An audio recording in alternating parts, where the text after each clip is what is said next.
அஸ்ஸலாமு அலைக்கும். Hi everyone, welcome back. ஸ்ட்ராபெரியில் ஒரு சாக்லேட் கேக் சூப்பராக இருந்ததுங்க. பட் கேக் உடைய அவுட் மாடல் தான் கொஞ்சம் சொதப்பிடுச்சு.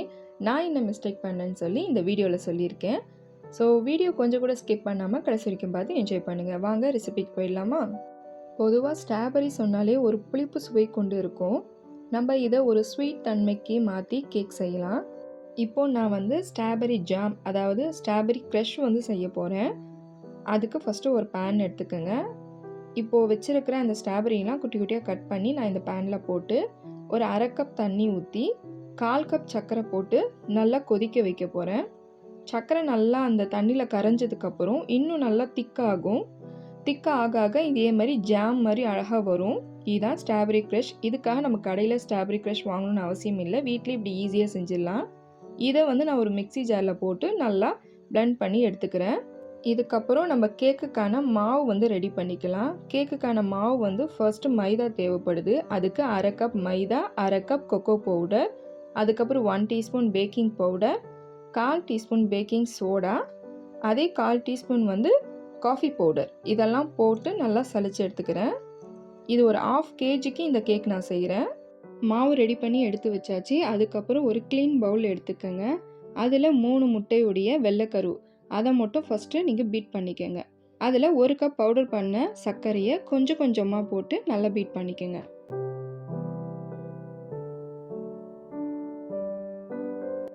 இப்போது வெள்ளைக்கருவை நல்லா பீட் பண்ணிட்டேன். இதுக்கப்புறம் மஞ்சக்கருவு 3 முட்டையுடைய மஞ்சக்கரு வச்சுருக்கேன். அதில் 1/4 டீஸ்பூன் அளவுக்கு வெண்ணிலா எசன்ஸ் ஊற்றி நல்லா மிக்ஸ் பண்ணி இதோட மறுபடியும் பீட் பண்ணி, நான் முட்டை ஒன்றா சேர்த்து நான் மிக்ஸ் பண்ண மாட்டேன். வெள்ளைக்கருவு தனியாக பீட் பண்ணிவிட்டு அதுக்கப்புறம் தான் நான் மஞ்சக்கருவை பீட் பண்ணுவேன்.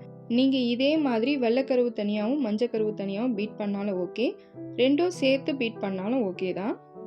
முட்டை நல்லா சாஃப்டாக பீட் ஆகிருக்குது, க்ரீமாக இந்த மாதிரி இருக்குது. இதுக்கப்புறம் நம்ம சலிச்சு வச்சுருக்கிற அந்த மிக்சட் பவுடர் எல்லாமே மறுபடியும் ஒரு ஜல்லடை வச்சு சலிச்சியே நம்ம இதில் யூஸ் பண்ணணும். மாவை இப்படி பொறுமையாக மிக்ஸ் பண்ணிக்கோங்க. ஒரே ஆங்கிள்லேயே மிக்ஸ் பண்ணிக்கிட்டே வாங்க. நல்லா மாவு ஃபுல்லாக மிக்ஸ் ஆனதுக்கப்புறம் 1/4 கப் எண்ணெய்,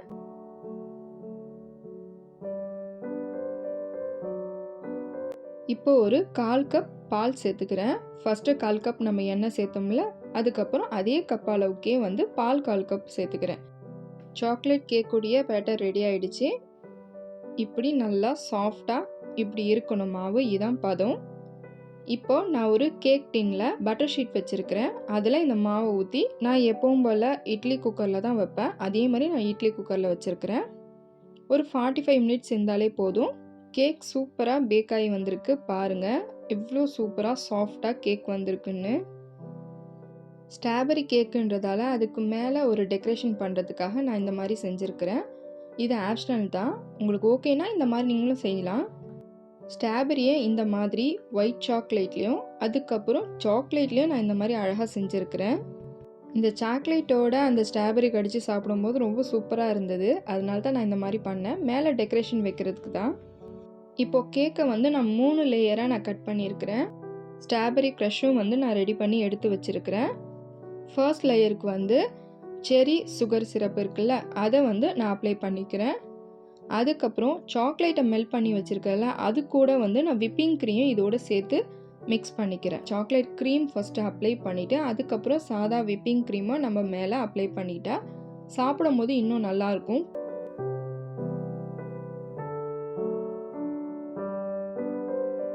இப்போ இந்த விப்பிங் க்ரீம் மேலே நம்ம செஞ்சு வச்சுருக்கிற அந்த ஸ்ட்ராபெரி க்ரஷ் இருக்குல்ல, அதை இதுக்கு மேலே நான் அப்ளை பண்ணிக்கிறேன். அதுக்கப்புறம் கொஞ்சமாக சாக்கோ சிப்ஸ் அதையும் இதுக்கு மேலே வச்சு செகண்ட் லேயரும் வச்சுருக்கிறேன். இதே மெத்தடில் 3 லேயரும் செஞ்சுக்கோங்க.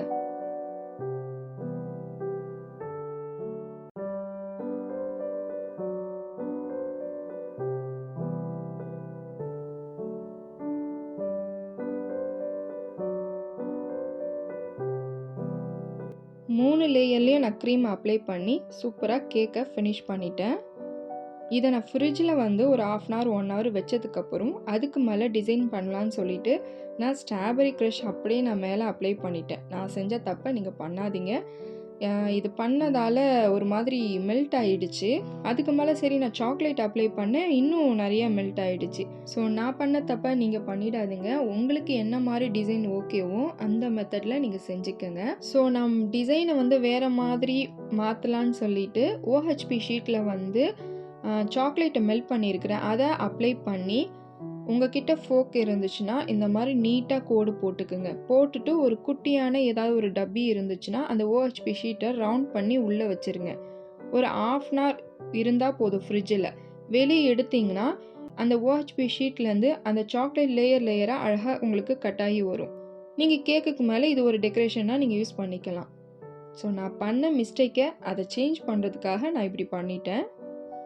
ஃபைனல் லுக் இந்த மாரி தான் இருந்துச்சு. நான் பண்ண ஸ்ட்ராபெர்ரி சாக்லேட் கேக் எப்படி இருக்குன்னு பாருங்க. ஆனா கேக் பக்காவா சூப்பரா இருந்தது. நான் சொல்ற அதே இதிலே வந்து நீங்க மாவு எல்லாமே யூஸ் பண்ணுங்க. சாக்லேட் கேக் அவ்ளோ டேஸ்ட்டா இருந்ததுங்க. இந்த கேக்குடைய ரெசிபி வீடியோ உங்களுக்கு பிடிச்சிருந்தா மறக்காம எனக்கு கமெண்ட் பாக்ஸ்ல சொல்லுங்க. இன்ஷா அல்லாஹ் நம்ம வேற வீடியோல சந்திக்கலாம். அது வரைக்கும் பாய்.